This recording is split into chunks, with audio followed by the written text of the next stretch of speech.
অগ্রহায়ণ মাস শেষ হতে চলছে। ঢাকা ও এর আশপাশেও জেঁকে বসতে শুরু করেছে শীত। রাজধানীবাসীও শীতের আঁচ পেতে শুরু করেছেন। ইতিমধ্যে রাতের তাপমাত্রায় নেমে এসেছে 17 ডিগ্রি সেলসিয়াসে। দেখা মিলছে কুয়াশারও। শুধু তাপমাত্রাই নয়, শীতে প্রকৃতিতে রূপেও এসেছে ভিন্নতা। এদিকে টানা 4 দিন ধরে 10 ডিগ্রি সেলসিয়াসে স্থির হয়ে রয়েছে দেশের সর্বোত্তরের জেলা পঞ্চগড়ের তেঁতুলিয়ার তাপমাত্রা। উত্তর পশ্চিম দিক থেকে বয়ে আসা পাহাড়ি হিম বাতাসে সন্ধ্যা থেকে পরদিন সকাল পর্যন্ত হাড় কাঁপানো শীত অনুভূত হচ্ছে। পাশাপাশি বাড়ছে কুয়াশার উপস্থিতি। গত কয়েকদিন ধরে পুরো অঞ্চল ঢেকে আছে ঘন কুয়াশায়। আজ তেঁতুলিয়ায় তাপমাত্রা নেমে আসে মৌসুমের সর্বনিম্ন 10.44 ডিগ্রি সেলসিয়াসে।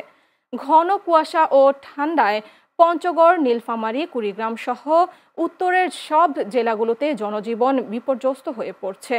হিমেল হাওয়ায় দুর্ভোগ নেমে এসেছে জনপদে।